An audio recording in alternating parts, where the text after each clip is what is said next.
udah tua baru kuliah gitu ya. Kuliahnya di waktu tahun 2002 ya, di UI, Universitas Hindu Indonesia, ambil jurusan manajemen gitu. Dan kerja di sini di LPD itu sudah mulai tahun 92. Itu pun dan usia baru nikah waktu itu tahun 92. Nikah 91, nikah 92, kerja gitu. Dulu sebelum kerja di sini di pariwisata ya. Itu artinya sebelum kerja di sini itu ya kemana-mana udah pernah gitu. Ya di bangunan juga kita pernah. Di bangunan jadi tukang gali batu juga pernah, batu padas itu kan. Itu dari SMA tuh suka gitu lah. Tamat SMA baru mulai ke pariwisata. Pernah juga di Silver gitu. Tahun 92 startnya kita di LPD. Mulai di sana dah kita pertama kontrak LPD itu pertama itu kayaknya belum begitu diginiin sama desa gitu. Mungkin karena pengalaman juga dulu kan di Kerobokan itu banyak BPL zaman dulu itu yang lenyap entah kemana gitu, gitu. Akhirnya trauma dengan lembaga keuangan gitu. Artinya di Kerobokan ini waktu berdiri itu agak berat kita untuk menginformasikan kepada masyarakat, karena memang di waktu itu tuh desa pun tidak mempunyai awe-gawe ya, itu belum punya awe-gawe untuk kita menjadi dasar daripada pendirian itu. Akhirnya awe-gawe itu dipakai. Kalau desa adat Kerobokan kan diri 8 kahyangan ya, dalam itu dah salah satu di dalam buku itu dipakai untuk pengajuan. Dan telah dikasih LPD yang diresmikan tahun 92, 6 Mei tahun 92. Nah dari sana kita bertatih-tatih bertiga pengurusnya waktu itu.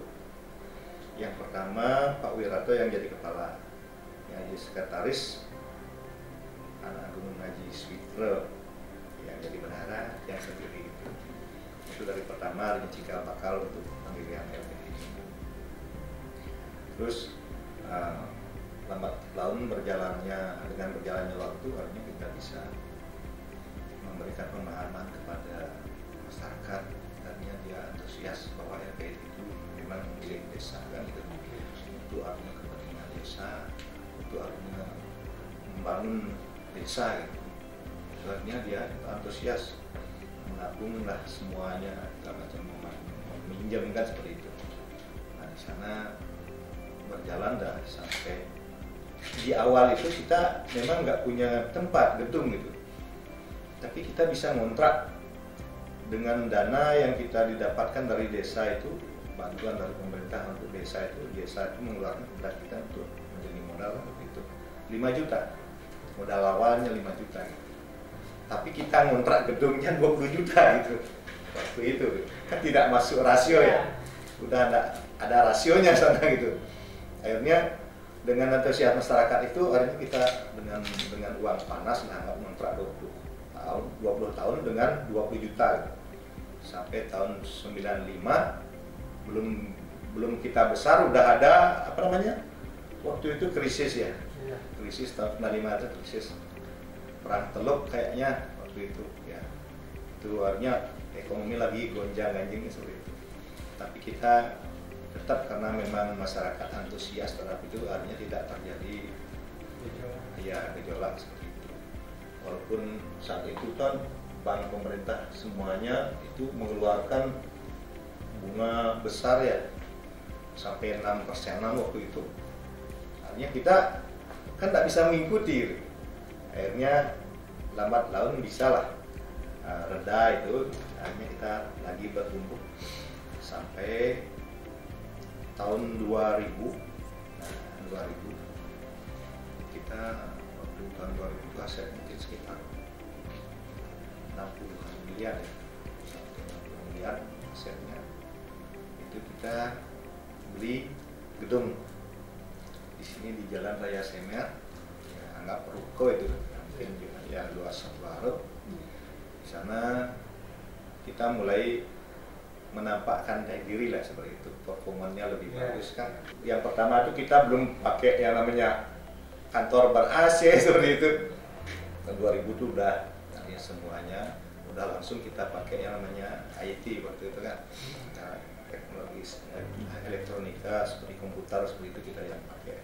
Tapi masalah sistem IT itu belum, masih manual seperti itu. Ya, mungkin sejenis apa namanya Excel ya, itu manual gitu. Di sana kita mulai bertumbuh lagi gitu,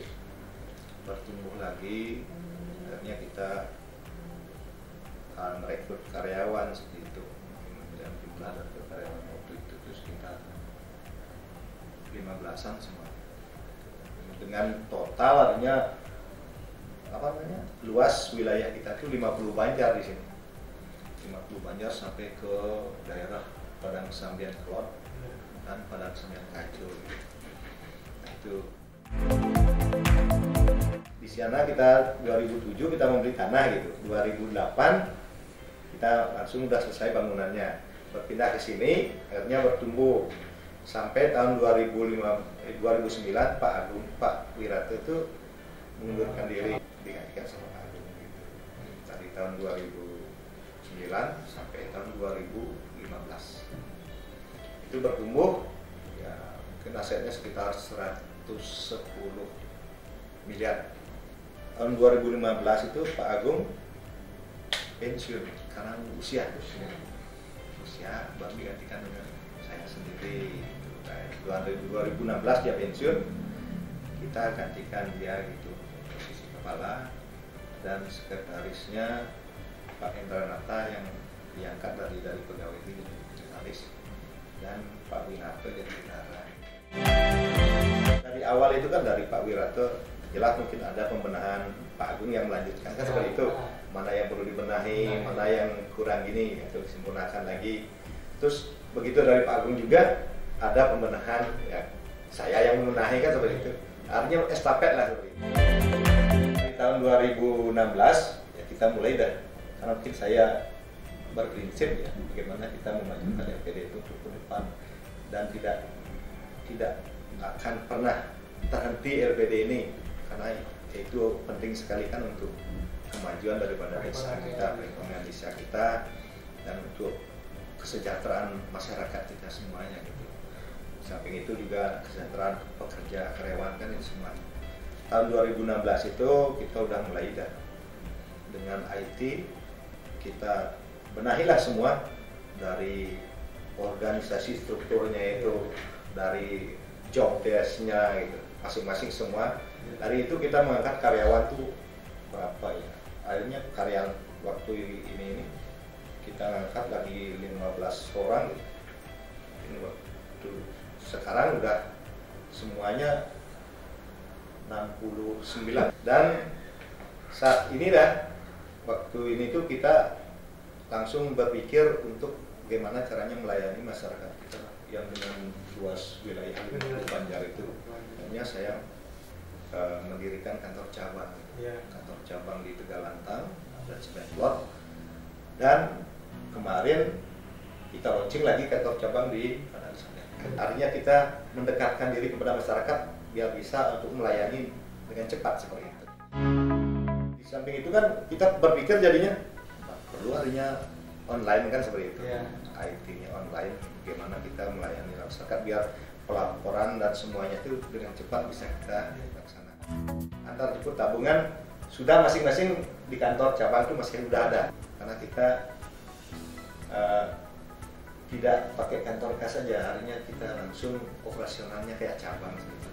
Artinya otonominya masing-masing dia mengeluarkan kredit juga di sana. Berapapun yang dicair di sana, harus kita cairkan dana di sana, tetap kontrolnya ke sini. Ini pun program-program yang kita lakukan kepada masyarakat itu sudah luar biasa sekali, menyentuh gitu. Artinya setiap ada piodalan di Banjar masing-masing ya kita datangi. kita aturan Punyo, kita juga ikut terlibat di sana kan Punyo dan Ngaya itu. Dan di Kayangan 3 setiap kalau di Kerobokan kan terdiri dari satu desa adat 8 kayangan gitu. 8 kayangan ini dah tetap artinya setiap tahunnya ada yang namanya karya dalam tetap ke sana Punyo. Terus kegiatan di desa pun kita biasanya juga mensupport, kadang-kadang ada masing-masing kayangan itu membuat program ngaben masal gitu. Nah itu dah kita terlibat di sana yang aturan Punyo untuk dengan juga masyarakat kita. Saya itu kan lahir dari bapak ibu seorang petani gitu. Penggarap artinya orang-orang yang banyak punya sawah itu udah orang tua yang menggarap gitu. Kalau orang tua memang nggak punya sawah banyak, enggak, mungkin sepetak aja gitu seperti itu. Artinya dia punya anak 6 saudara ya. Kalau saya anak nomor 4 gitu. Ketutnya anak nomor 4. Anak yang pertama dia aja yang kita support untuk disekolahkan sampai tamat perguruan tinggi gitu, sampai jadi guru gitu.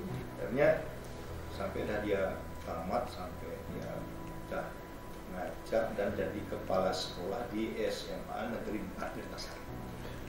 Pak Rike namanya.